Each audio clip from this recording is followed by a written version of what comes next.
Hi, Stephanie. Welcome to the You Love and You Learn podcast. Hi, Sarah. Thanks for having me. Yeah, I've been really excited to chat with you, and it's been really great getting to know you as well, not just through this interview, but kind of offline as well, and seeing all the amazing work you're doing. And it's just so great to connect with other people in the relationship space. Totally. It's been really amazing for anyone listening. We've had a little kind of pod of relationship coaches, and we have a call once a month or so. And it is really nice to connect with people who are on a similar path. And I think we have like a freakish amount in common in terms of our like life paths and trajectory and age and all of those things and how we've come to be in this work. So it's really nice to have that space. Yeah, absolutely. And kind of leading into a perfect question of how you got started with all of this, I'd love if someone hasn't been familiar with you or your work for you to share a little bit more about kind of how you got so interested in attachment and especially then how you started sharing it and supporting people. Mm. Yeah, definitely. So I am a relationship coach and I focus primarily on attachment. And I think the honest answer to that would be that it was a personal interest of mine for a long time. And I think, as so many of us do, we come to this work first as consumers almost of people looking for answers to the things that we're struggling with. And that was certainly the case for me, not specifically with attachment, but relationship and personal development work more broadly. And I think attachment as a subset of that was a real light bulb moment for me, as I know it is for so many other people. And so I was a lawyer at the time. That was my life before this. And I was in a relationship that wasn't very happy. And I wasn't very fulfilled with my work. And so I think that the more I got into reading and learning, studying about all of this stuff, it was just so engaging to me. And it felt like it provided so many answers to what I'd been struggling with. And I sort of started this gradual process of, um, you know, moving my life in the direction of doing this work. So that the work piece came first. I quit my job as a lawyer and enrolled in a coaching certification. And I subsequently, left that relationship, which was a good thing. But yeah, since then I sort of started to do, coaching work and building, sharing content around relationships more broadly. And then I noticed that when I started speaking about attachment, it really was resonating with people in a big way.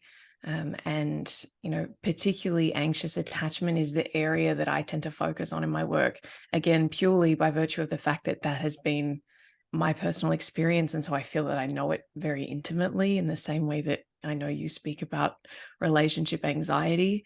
And I think that when you can transmit the stuff from a textbook into language that people go, yeah, you're inside my head. It's not just rattling off like traits and lists and that kind of high level stuff. It's really going like, what does this feel like? What do those fears feel like? What are the things that keep you up at night when you're having this experience? And also being able to say to people very honestly, this doesn't have to be your future. I completely understand where you are. I've been there and I can teach you. I can show you the tools. I can show you what has worked for me and so many others. There is, a different path available to you. And that has been, yeah, it's been an amazing journey. I launched a program about a year ago called Healing Anxious Attachment, and there's been about 730 maybe people go through that in 3 cohorts. And I've got a podcast and it's all just been, yeah, a bit of a whirlwind, but a really, really rewarding one. And yeah, I might pause there and see if that answered your question or if there's anything that you want to dig into in that. Yeah, no, that's so beautiful. And I love what you kind of said about the taking what's in a textbook and making it easier to digest, and just the language that people can acknowledge and understand of, oh my gosh, like you're in my head. And I think that's what is really helpful about the relationship anxiety work that I do, is that people are like, oh, now I understand because this is exactly what I'm experiencing. And I know that a lot of your content and Mm. posts and things like that elicit the same response. So I think that when we're able to just remind people they're not alone in whatever they're experiencing, it just brings a lot more acceptance to our human experience.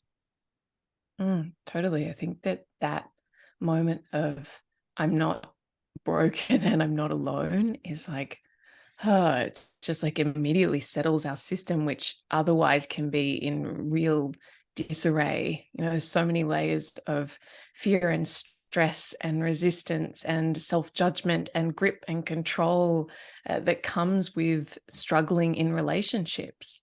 Our relationships really bring up a lot of our deepest stuff. And I think that, obviously both of our work, albeit like in kind of different focus areas, is around equipping people with the knowledge and tools to kind of step into the driver's seat of that. Because without those knowledge and tools, we can feel like we're at the mercy of something that we don't understand and that's bigger and scarier than we have power over. Yeah, very well said. Obviously, if someone wants to do a deeper dive into attachment theory and other things, they can check out your podcast and your work. But for someone listening, maybe who isn't quite familiar and just wants to kind of hear like the basics of how it might be relevant for them, can you kind of share a little bit more about that? And then obviously, it could be a whole other episode of Attachment Theory 101. Yeah. So we don't have to go into the Yeah. for detailed pieces. Yeah, totally. So as you say, it's like a potentially very long answer, but I'll try and give what I think is the most useful way for people who might not be familiar, or maybe have heard something or seen a post or something, go, oh, what is attachment? What isn't it? Our attachment styles essentially describe the types of things that cause us fear or stress in relationship, and the strategies that we've used, that we've kind of adapted to use as a way to manage that stress and fear. I think that that's a really beautiful way of describing it, because there's so much compassion baked into it. It's really hard to judge ourselves or other people when we look at it as, okay, here are the things that scare me, and here are the ways that I've kept myself safe. And I think that just that alone goes, oh, okay, I can start to see how this makes sense. And I can start to see how working with these fears might allow me to not have to do these things that I've always done to try and keep myself safe when those fears get activated. So, taking it out of the abstract, there are 4 attachment styles, as they're called. These are not, personality types. They're not diagnoses. They're not fixed. Um, it's probably better thought of as a spectrum rather than mutually exclusive, like categories or buckets. Um, and before I kind of venture into this, I always offer a lot of caveats. It's probably my like former lawyer talking, but I think we always want to tread really carefully when we're doing anything around labels and categories and types and styles. I think we want to be responsible in the way that we use that. And no doubt, seeing ourselves in one of these styles can be extremely validating. It can be this experience of like, oh, that's me. There's an explanation for this thing, and other people are like me, as we've talked about. Feeling seen, understood, not alone.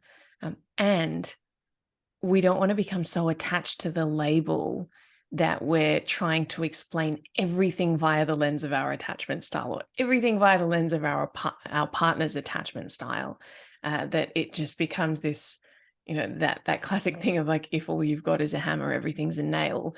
We want to use it as a framework that is supportive, without becoming totally consumed by it. And I'm probably speaking more so to anxiously attached people there, because there tends to be this like, oh my God, this thing is the answer to all of my prayers. And, this explains everything, and really taking that and running with it. So with that being said, we've got these 4 attachment styles. secure attachment style, which is, what we're all doing all of this work to hopefully move towards, is someone who broadly feels safe in relationships. They trust in relationships. They can engage in healthy conflict. They can communicate directly. They have good boundaries. They don't have a lot of fear around relationships, and that allows them to have these kind of healthy, thriving relationships. They can navigate the ebbs and flows without panicking too much and making too much meaning. They're comfortable being with people and also being alone. They don't need relationships, but they're open to them. That's sort of like they epitomize this healthy middle that we're all striving towards. Anxious attachment, which is a lot of what I do, and it's my personal experience, is really characterized by deep fear of abandonment, rejection, unworthiness. And so there's this need to seek proximity to our partner at all costs. It's like, if I'm close to you, then I will be reassured that everything is okay. But as soon as I'm not close to you, and that can be literal physical proximity or emotional proximity, if there's any distance, any uncertainty, that I start to panic, right? I start to fill in the blanks there with the most catastrophic interpretation. It's, I always have a running joke with my clients and students. It's like, as soon as there's that distance, it's like, oh, either they're cheating on me or they're dead. They've been in a terrible accident or they're having an affair, right? If they haven't responded to my text for 40 minutes, right? And so it does go to these extremes that always have this undertone of, the worst is going to happen and you're going to leave me in some capacity. And so all of the behaviors around that tend to be, in the vein of trying to reestablish proximity. And that can be via, the kind of shadowy side of that can be controlling. It can be manipulative. It can be really grippy, clingy, if we were to use that word. But basically, like, how can I eliminate this distance between us? Because disconnection or distance feels extremely unsafe for me. On the other side, we have the more avoidant person. And there's sort of two branches of this. Different people use different terminology. For the sake of this discussion, we'll call, the person at the opposite end of the spectrum a dismissive avoidant. And this is someone who struggles with relationships and is really comfortable being on their own. So they are likely to be very independent and quite protective of that independence and autonomy. They might have, beliefs that relationships tend to be, an imposition on that, an unwelcome imposition on that autonomy. And so they can have quite rigid boundaries. They can, while they might seek out relationships, they might very quickly judge or criticize or distance or feel threatened by that and kind of keep people at bay. They might have very black and white expectations around what relationships should be. And to the extent that someone falls short of that, that's a great reason to end the relationship. So it's essentially this fear of, being controlled, fear of, losing oneself, being kind of subsumed into the relationship.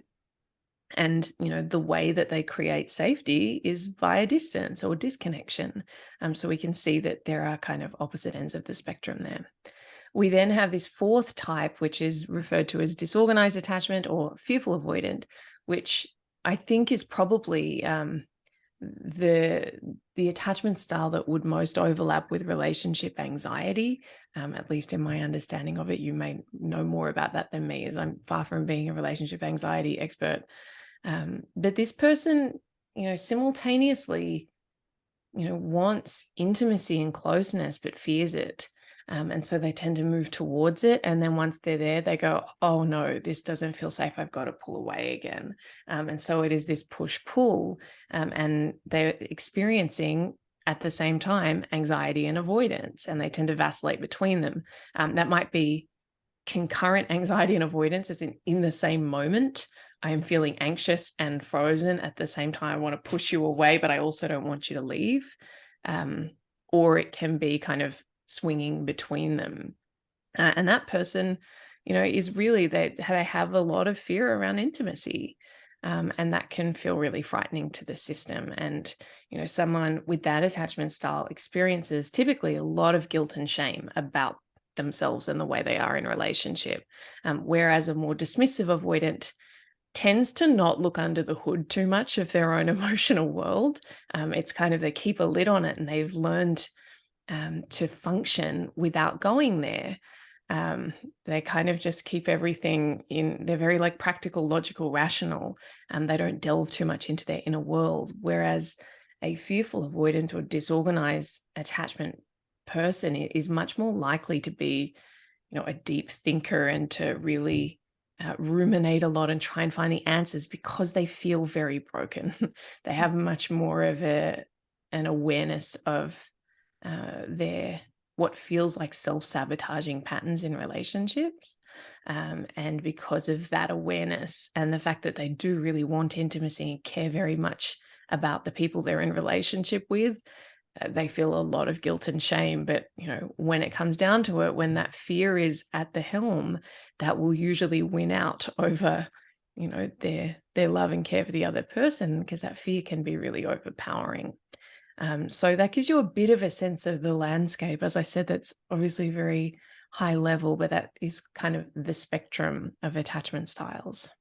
Yeah. Wow. Lots to unpack there. But again, yeah, if someone wants to really dive deep, I recommend checking out Stephanie's podcast or just her other work, because she's had so much great insight on this. But I think what you mentioned towards the beginning of the episode is really important, that these are not fixed and that they can kind of be fluid, and that Mhm. also we don't need to necessarily over identify with our attachment style, because it's not necessarily a diagnosis or something that makes us bad or good or right or wrong. It's just a way to gain more awareness. And so I think if someone's listening and identifying with some of these tendencies, to hopefully take that as a permission slip to understand yourself better, but not as a way to judge yourself or think that you're doing something wrong and that you have all this stuff now to go fix about yourself.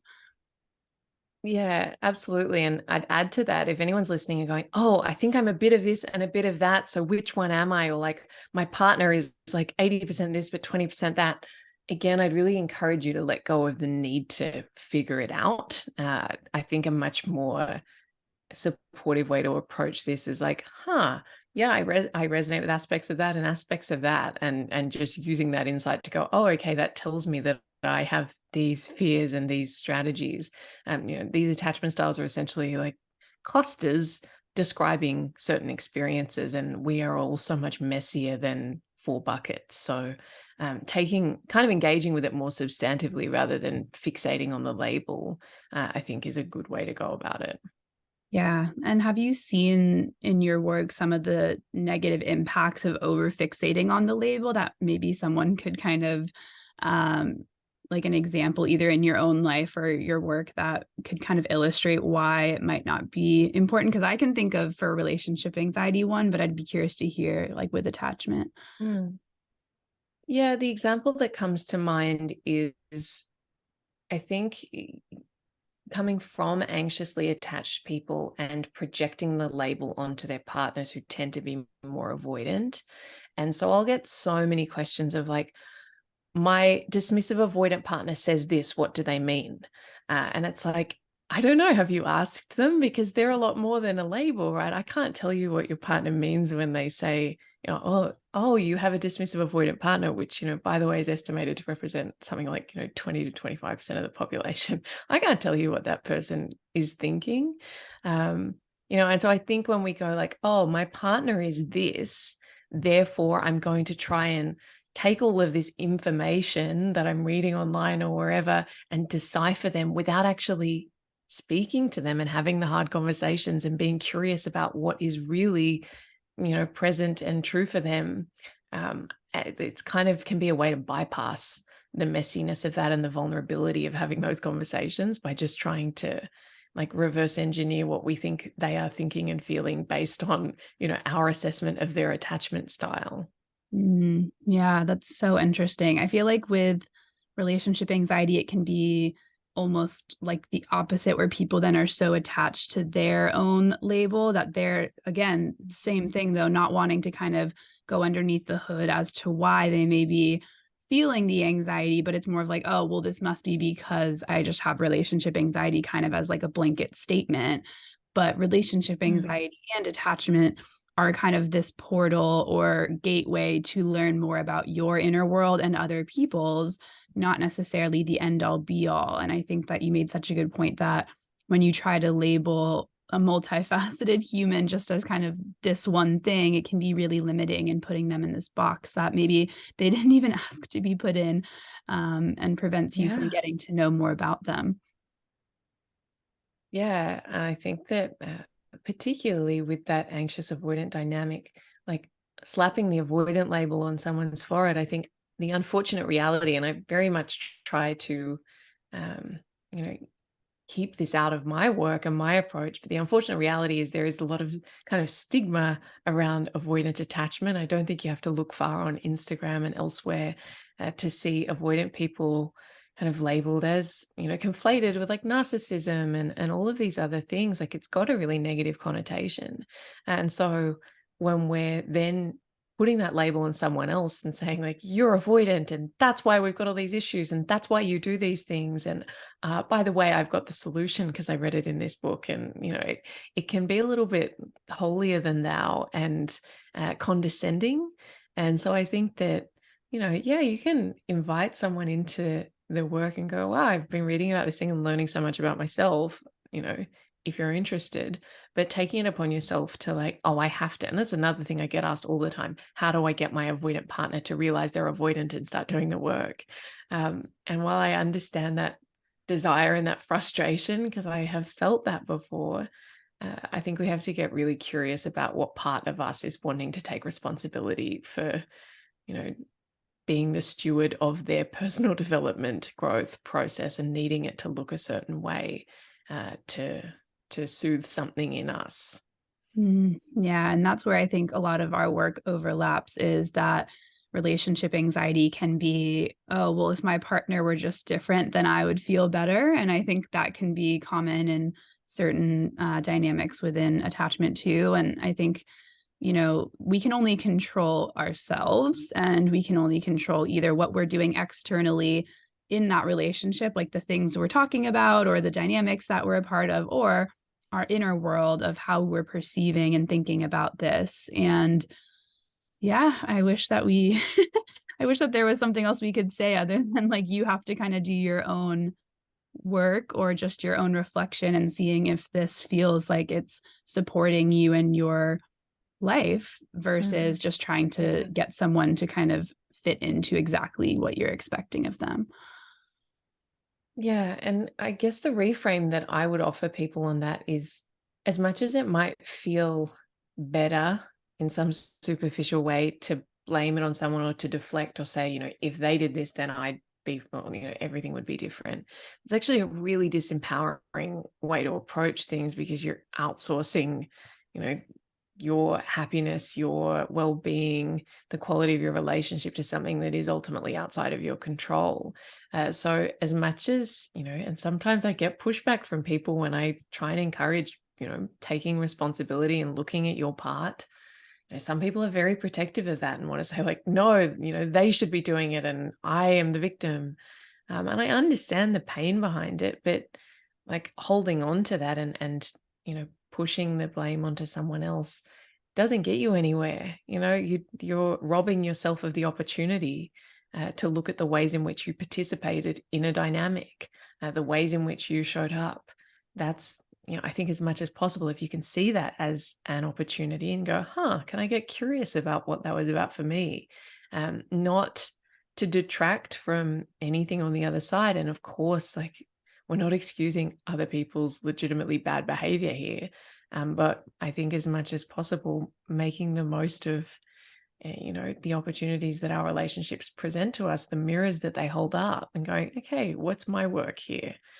Can I be courageous and curious enough to take steps towards that, irrespective of what my partner's doing, irrespective of whether this relationship works out? Because this work my stuff is going to come with me wherever I go. So I can do it in this relationship or the next one or the next one. But you kind of can't outrun your own stuff. Yeah, I love that. You can't outrun your own stuff. That's very well said. I can imagine that part of working with your attachment styles and being in a relationship with someone and trying to understand theirs would also involve trying to neutralize what their attachment style means and your own a little bit more, instead of thinking, like you said, as the holier than thou approach of, well, mine is better and theirs is worse. Or the opposite, it could be like, for example, when Nate was very secure in our situation, I could sometimes put the blame on myself and say, well, the anxious or avoidant tendencies that I'm bringing is worse and he's so much better. And then we kind of either put ourselves on a pedestal or our partner on a pedestal. And I assume part of, what you recommend is maybe trying to see both the benefit and the challenges of many different styles. Is that something you can speak more to? Yeah, I think, overwhelmingly the people that I am working with are in anxious avoidant dynamics. And that is because, that is a very, very common pairing. And even, there could be different expressions of that along a spectrum. You might get extremely anxious person with extremely avoidant person. You might get people just outside of the center who just lean that way in conflict. And that's probably an important thing to clarify.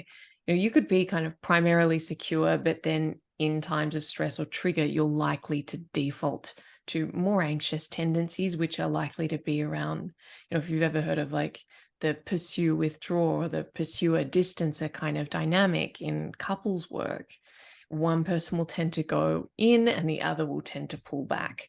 And so even in kind of broadly secure couples, you're likely to have some expression of that dynamic.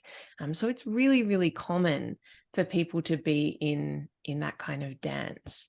And the way that I really encourage people to look at it is certainly not competing, like my way's better, your way's worse. And again, I have to, lovingly call out my anxious people around that tendency to be a bit judgmental and have the story that like, well, at least my attachment style is conducive to being in a relationship. And if you don't like relationships, you just shouldn't be in them. Mm-hmm. But I think we have to get really honest and go, yeah, but sure, you're, and I say my as well, right? It's definitely not a judgment. It's just that honesty that we have to approach this work with. Yes, like the ways that you keep yourself safe are usually about the other person. So it might be things like, excessively caretaking, overgiving, people pleasing, trying to make them happy, not wanting to rock the boat, all of these things that are intended to stabilize the dynamic and keep them close. Because any kind of friction feels like it's a precursor to abandonment, like they're going to leave me if I do anything wrong, so I can't do anything wrong. And I think the anxious person can have the perception that there's this lack of reciprocity because they're the one always caring and doing and giving. But we have to get honest about what the driver is of that. And there is, a kind of self-serving motive a lot of the time to that, because it's about creating safety for yourself. And again, it's not intended to be judgmental or critical. I think it's just we want to, get really clear around what is driving our behavior so that we can make sure that we're coming to our relationship with like clean energy around this stuff. So that was a bit of a sidetrack, but ultimately, yeah, we want to say, neither of us is better or worse here. It's not my fault or your fault. It's not right or wrong. And ultimately, it's the dynamic that exists between us that is our common enemy, rather than, you being my enemy, me being yours. Because as soon as we're in that and we're trying to assign blame, we've kind of already lost, because we can't hear each other in that state. We can't access empathy there. We're inherently going to be in this self-protective state that blocks the connection that we really crave. So I think that if we can shift into being like, okay, there are some places where we get stuck. I want this, and you feel, I try and tell you to open up, and you feel really controlled by that or overwhelmed, and then you withdraw, and that leaves me feeling emotionally abandoned and like you don't care about me. And then I escalate, and then you retreat further, and we can play that out. Um, Recognizing the pattern and together going, yeah, we get stuck there. How can we pattern interrupt earlier? How can we create new experiences for our relationship, rather than just, reenacting these really painful loops that we get stuck in that support both of our stories about relationships? On the anxious side, it's supporting the, you don't care about me, you don't love me, whenever I need you, you always pull away, whatever other stories come from that. And on the avoidance side, it's like relationships are too hard. People are crazy and, overwhelming, and you want too much from me that I can't give you. Nothing I do is good enough is a big one for the avoidant thing. It's like, I try and I try and I try, and you're always moving the goalposts on me. Mhm. This is too much. And so on both sides, when we get stuck in those loops, we're essentially just like, I always think of the visual of like doing a ski run, and you're just like etching in like the tracks deeper and deeper every time. And so it just feels, we're filing away more and more evidence in support of these very painful beliefs and stories that we're carrying around relationships. And so we need to be able to identify them and go, okay, we're going to have to start doing things differently so that we have counter evidence of what else is possible. Yeah, that's a really great analogy about the ski tracks, and I think we can't really undo those ski tracks necessarily that were created, but we can create new tracks or Mm, patterns, and that kind of leads perfectly into another thing I was gonna ask you about, and you started to talk about it, but maybe we can mm, elaborate a little bit on if you're in a relationship dynamic, how to use your knowledge of attachment to benefit the relationship. So there's a couple different ways we can talk about this and maybe all of them, but like in communication or in the need to repair after a disagreement, or maybe in having more empathy for your partner's fear and pain. Like, how can we create and mm, co-create perhaps this new pattern or understanding when we start to realize that we're in these patterns that may not be helpful? mm. Yeah, it's a great question. I think that there are a few things. So I think the ability to pause and witness ourselves in real time is a really big one. This is not attachment specific at all. I'm sure it is equally applicable to relationship anxiety, but whenever we notice some sort of stress response in us, um, that's our cue that, our body's in fear, and our thoughts are going to follow suit soon thereafter if they're not already there. And our thoughts are going to reflect that state of fear. And so as soon as we're in that state, our judgment is going to be really impaired. It's almost like a virus, that infects our ability to see clearly. And it's this lens that of fear. And so if we've got these fears that are grounded in relationships not being safe, whether that's from a more anxious angle or a more avoidant angle, as soon as we're in that, that's just becomes a self-fulfilling prophecy, because we then go into any kind of interaction with our partner braced for it. And, before we even open our mouths, our nervous systems convey so much information to each other. I don't know if you've ever had the experience, but I certainly have, of like, opening the door to my partner's room when I've been like, stewing in the background, and I can like just open the door, and he'll look up and just know from the way that I'm standing and holding myself. It's like, oh no, oh, there's something here. And it Buckle up. is, we convey so much nonverbal information. And I think that we have to really own the fact that even if that conversation, whatever the conversation is, feels extremely urgent, and it always will feel urgent when we're in stress, everything has to happen very quickly. Slowing down and just giving yourself the space to regulate, sifting through your thoughts and your stories and going, okay, what story am I telling myself? Am I reacting to what is happening here and now? Or am I filling in the blanks with something from my past, something hypothetical, some fears about the future? Am I reacting to a previous relationship? Am I reacting to something in my family? What does this remind me of? Is there anything there? And just going through that process of slowing down and checking in with yourself is kind of regulating, in and of itself. And so once you've sifted through that, then going, okay, it's not about kind of gaslighting yourself, so to speak, and being like, oh, it's all in my head and I'll just not say anything. We just want to get clarity around what is this really about for me? And going, okay, to the extent that there is something I need to take to my partner, what is that thing? And how can I best express that in a way that they're likely to be able to receive it? And I think that if we have a conversation on the other side of that process for ourselves of regulating, of getting clarity, of kind of going through those types of questions, and we take that to our partner after we've cooled down a bit, we're going to have so much better chance of having a productive conversation, and being heard, of being able to listen to them, because I think that our ability to listen in an open-minded way is really impaired when we're in fear, because we're just getting ready to jump in with our next thing. So I think like some tools around having, safe conflict or hard conversations in a healthy way is really, really important advice for everyone, irrespective of attachment. But particularly if you, do sit outside of that secure attachment, no matter where you sit on the spectrum, you probably have a negative association with conflict, because, really it's only people with a secure attachment style who are good and comfortable with conflict and trust that, like, yeah, things will come up and we'll navigate them and then we'll be fine. Anyone outside of that tends not to have that trust in the safety of being able to navigate conflict in that way.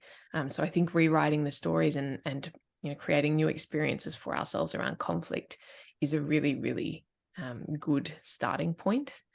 I think some more like attachment style specific steps that you can take. On the anxious side, learning to kind of carve out your sense of self independent of the relationship is a big part of the work. That will involve learning to self-regulate from a nervous system point of view, because for anxiously attached people, essentially they don't know how to create, like, self-source a sense of safety. It's like, I'm only okay if you're here and you're okay and we're okay. And if we're not, or if I perceive that anything is wrong, my system goes into meltdown and I feel like I can't control that. So actually learning to create, to give you another analogy, which I don't know if this works for other people, but it always really like resonates with me as a mental image. It's like anxiously attached people use like their partner's like personal hotspot. It's like they tether off their partner's nervous system. And it's Mm. like, I don't have my own Wi-Fi network here. And so I need to like figure out how to become my own Wi-Fi network, to have my own signal that exists independent of yours. And that's not to pendulum swing to extremes of, oh, I have to cultivate this, feigned independence, because I think people can do that. They can go like, oh, I don't need anyone. And here's my new thing. And here are my rock solid boundaries. And I think that that can go to the opposite extreme.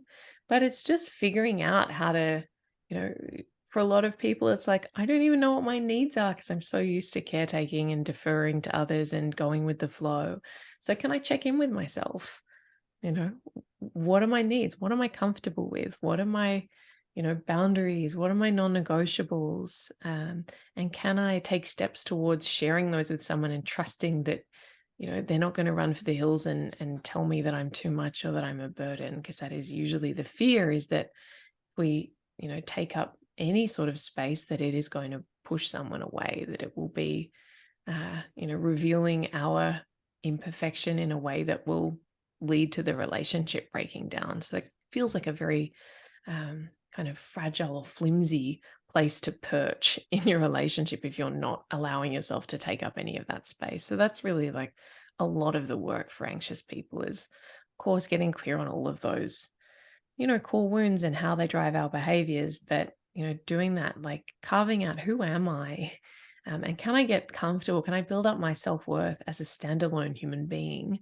And then go to my relationship with a greater sense of, trust that I have things to offer and that I don't have to constantly be in overdrive trying to convince you of my worth, because really I'm trying to convince me of my worth and I'm just using you as a proxy for that.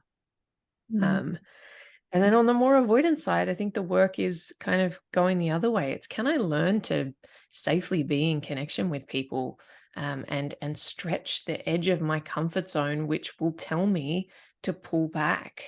Or it'll tell me that it's not safe. And a lot of the distancing behaviors of more avoidant leaning people can be in noticing imperfections in their partner, in being critical and nitpicky, and trying to find all the ways in which the relationship is not right, that it's not a good fit, and all of those things that can deflect from their own work. Because if I can make it about all the ways in which, like, you've fallen short, or we're not a good fit, or you have X, Y, and Z thing wrong with you, which makes you not my ideal partner, then I don't have to look at my own stuff. I can just say, like, oh yeah, they weren't a good fit, and I'll move on to the next person.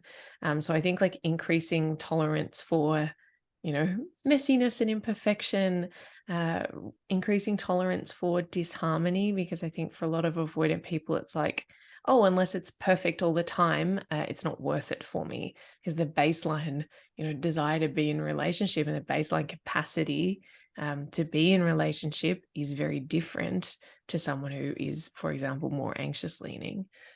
It doesn't take much for the scales to tip in favor of, like, yeah, this isn't worth it, this is too much effort. So if you are someone who leans more avoidant and you notice that in yourself, I think you have to get really honest and go, again, like, if I keep doing this, like, I'm coming with me, these patterns are coming with me. So I can do the work here, or I can do it next time or next time, but I can't outrun this. And so if I want to build healthy, lasting, secure relationship, at some point I'm going to have to, turn that towards myself and go, okay, what am I afraid of here? And can I take steps towards those uncomfortable things, and start doing some of this work. Yeah, I love that. I think what I'm hearing from you is that a lot of this is just a gradual process of self-discovery and being really patient, but also just really compassionate with yourself as you continue to build that awareness. And I mean, lately with social media, it's become more prevalent to kind of do some of this introspection, or it's become more popular to see a video explaining some of these things. But I feel like, I don't know, like maybe 8 to 10 years ago, like no one was really talking about this at a big scale. And so I feel really optimistic that we're getting to a place where more people are willing to slowly understand some of their patterns. And I think hopefully it will come to a more neutral place where it doesn't feel like it's all constantly like, here's 10 things you have to fix about yourself now, but just in a Yeah. place where people can kind of continue to understand habits and dynamics from that kind place, and trust that there's no finish line that they have to rush to, that this is just a lifelong journey of better knowing and valuing yourself. Yeah. Yeah. And I think that, the all of the content out there is an incredible resource. And I think it can shape our expectations in an unreasonable way around, and it's just a constraint of the format, right? We both deal with it in putting out stuff on Instagram. Like, you can only convey so much depth and so many caveats and so many qualifiers in an Instagram post. And so I think, it's why it's so good when people kind of go beyond that, and are able to work with, us or anyone else. And so that you can convey, the messiness and the depth and the long termness of all this. We can see, like, oh, 5 steps to, and like, I say this again, not to be critical of anyone else, because again, it's language that I use just because of the constraint of the format.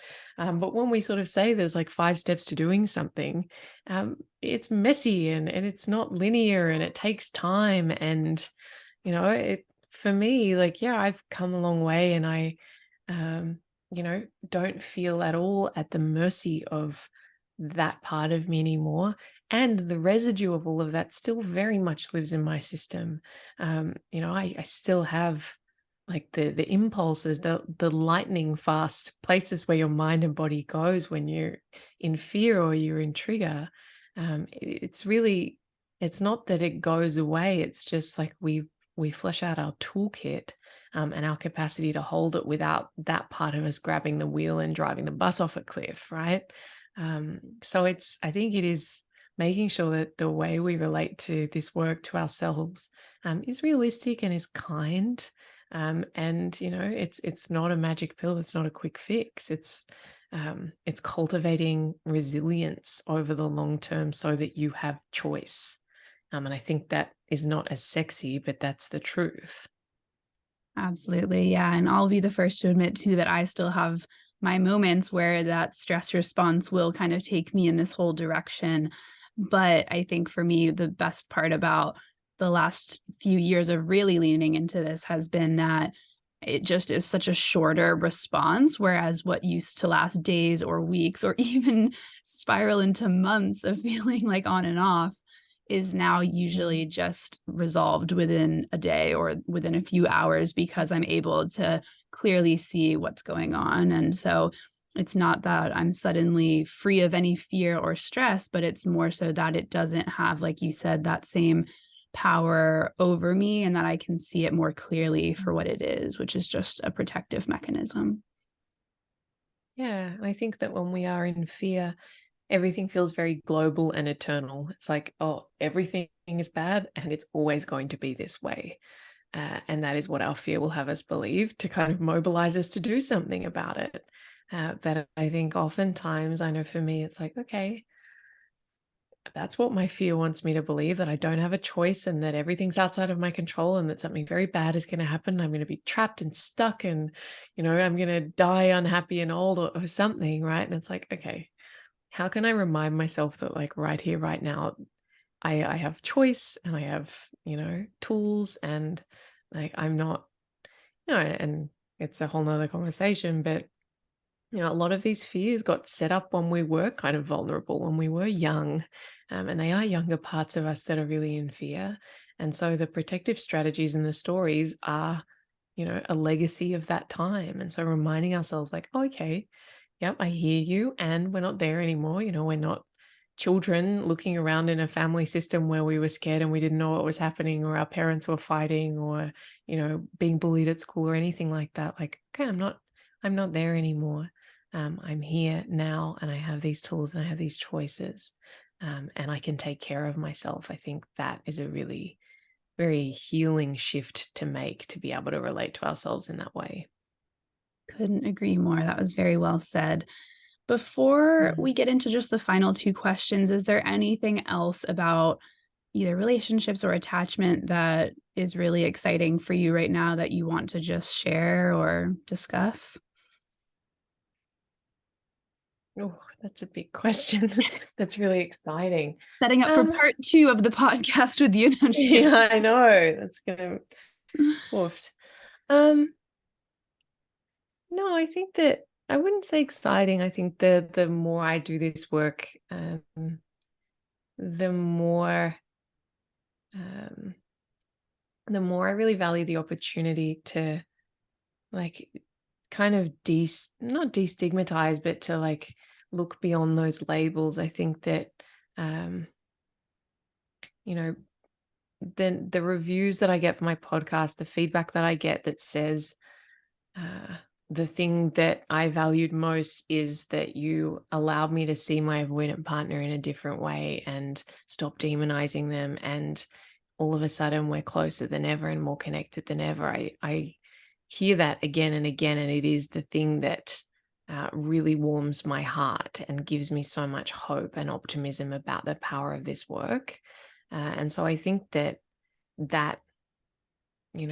finding that connection through like laying down our sword and our shield, and extending that compassion and curiosity towards someone else and seeing them as a human, seeing them as someone in fear, and doing that messy work of being with each other's fear, and having the hard conversations. That is really, I think, what I would say lights me up most about this work, and the part of it that I really feel so rewarded to be able to help people with.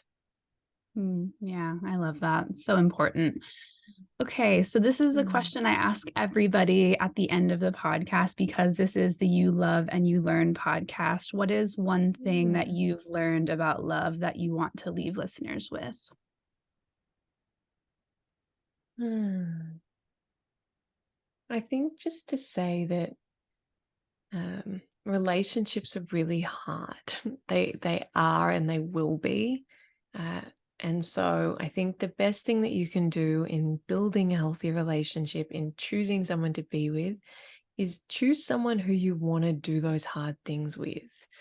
Choose someone who feels like a companion when things get tough, who you can like really weather the storm with, and who you trust to go through, life's challenges with, because they will arise. And I think that rather than, looking for the relationship where it's always like calm seas and blue skies, expect that life will throw storms your way, and choose the person who you want to weather the storms with.